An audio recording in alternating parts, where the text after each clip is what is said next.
So I'm just sitting down to watch Andor, a series I'm actually really looking forward to. And in a minute, I'm going to tell you exactly what I think of the first few episodes. So, welcome to Sidetrek, your sci-fi TV and movie channel.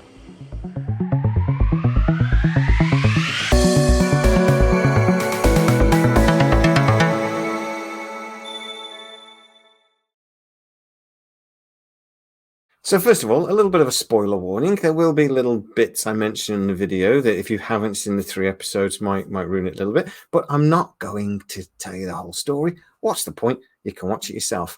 I'll just raise a few points that I thought was interesting when I watched it, and then I really want to start the debate in the comments where you just get in there and tell everyone else what you thought and, have that discussion.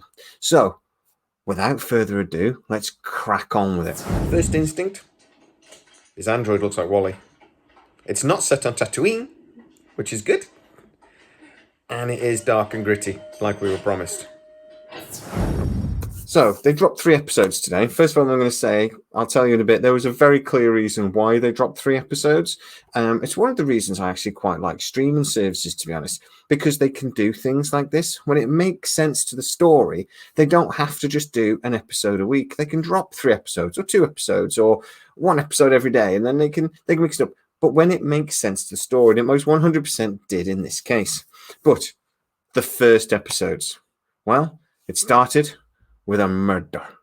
If you're not British and you never watched Taggart, you will have no clue why I said it like that. But if you are British and you watch Taggart, you'll be laughing your jolly socks off right now. This guy, Andor, he's looking for his sister, spoiler, and 2 guys from the local protectorate, give him a bit of crap and try to mug him. So he, and then the next 3 episodes really about him trying to leg it because he knows he's done a bad thing. The copper that's looking for the hero of the story that's trying to solve the murder, he's an unlikable little twerp, isn't he? We get to know Cassian Andor a little bit more in this movie. Obviously, we got to know him in Rogue One. But in this series, we're really going to understand why he got into the position he did at the start of Rogue One, what made him so willing and so angry against the Empire and so willing to fight against them in the way he did. I'm going to tell you a bit about the style of the series, for one. So the Disney, for me, haven't done the best job with the movies so far, except maybe for Rogue One. I loved Rogue One. It was maybe a little bit longer than it needed to be. I thought it could have been a little bit edited down a little bit. But let's be honest, Star Wars has a rhythm to it and has quite a steady pace to it. And they continue this. To be honest, this is even more steady than normal. Like I say, there is a steady pace. Things happen in a certain speed in Star Wars. The first 2 episodes in particular of Andor are quite slow. There's lots of flashbacks to Cassini in his youth and why he's where he is and why he's looking for his sister, why he got separated from his sister.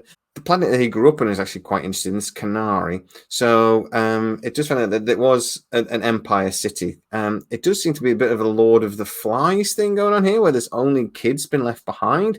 There was some sort of accident, toxic thing, spoiler. But the shot in the second episode when he comes out of the tree line and he sees the mine where there was this dreadful accident, this Imperial mine, it's actually quite a beautiful shot. It's really dramatic.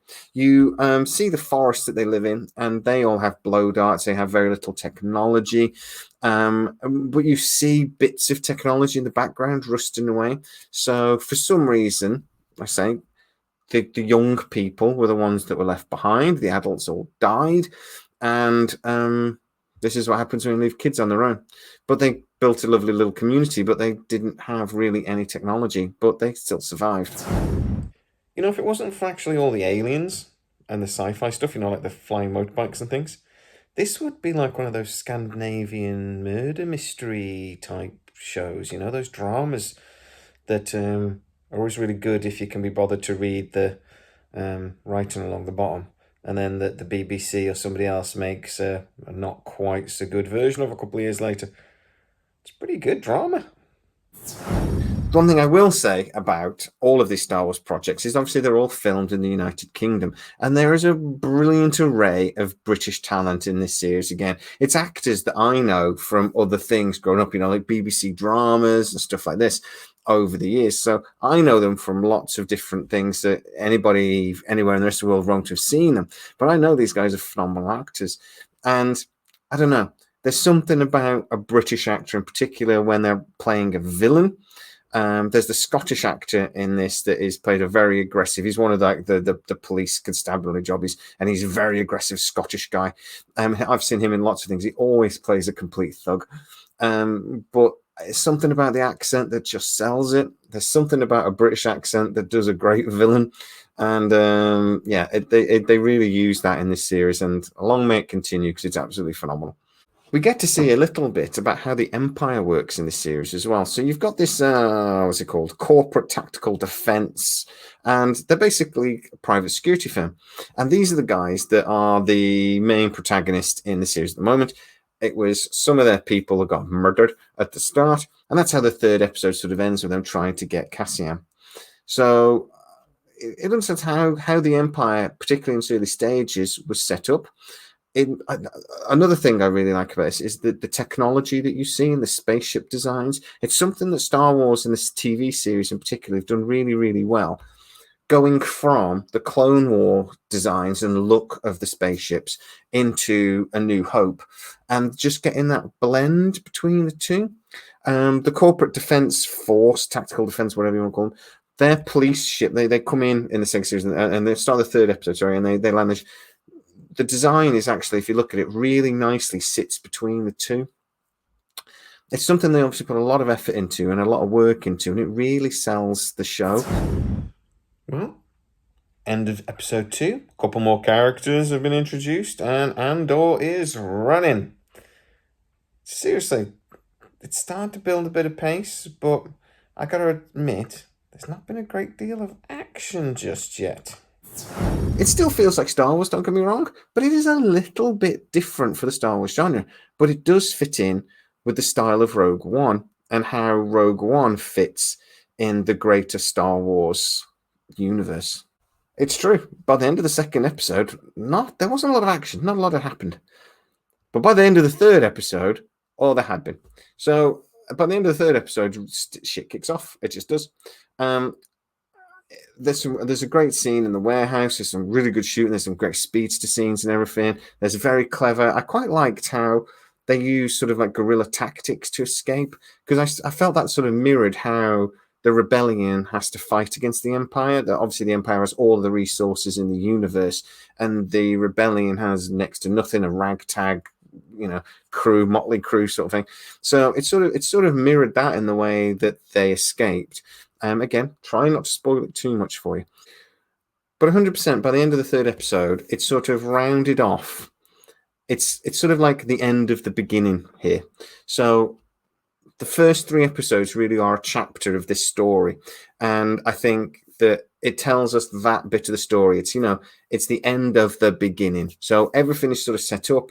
We know now how Andor ends up moving in through towards the rebellion and why. So I thought that was really interesting the way they did that. And as I said at the start of the video, that's why they dropped these 3 videos in 1 week, so that we got that chapter of the story out of the way straight away. I also quite like how these are only like 30, 35 minutes long. But Disney Plus, you think a show is 45 minutes long, so you sit there thinking, I'm going to watch this for 45 minutes, without realizing at the end of every episode, particularly in the Marvel and Star Wars ones, it's like 20 minutes of credits at the end. It does my nut. But anyway, now, I'm not a Star Wars fanatic like some of you. I would have missed loads of the Easter eggs from this episodes, and I really, guys, want you to get into the comments now and tell us exactly what you think. What did you see? What little Easter eggs did you catch that I missed? What did you think about the general feel? Because, I mean, some of the initial critical responses have been a bit hit and miss. They've said that this show is maybe it comes and goes. It has ebbs and flows to it, and it's maybe not a great start to the series. I actually disagree. I thought it was a brilliant start to the series, but it is very much in the style of the series and style of the film. But, guys, for the more obsessive ones out there, what did you think? and what are you hoping to see in the rest of the series. If you are new to the channel, please like, subscribe, hit that bell notification. It really helps us out. And if you enjoy the content, make sure you hit that join button because that really supports the channel. As always, please stay safe, and I'll see you next time.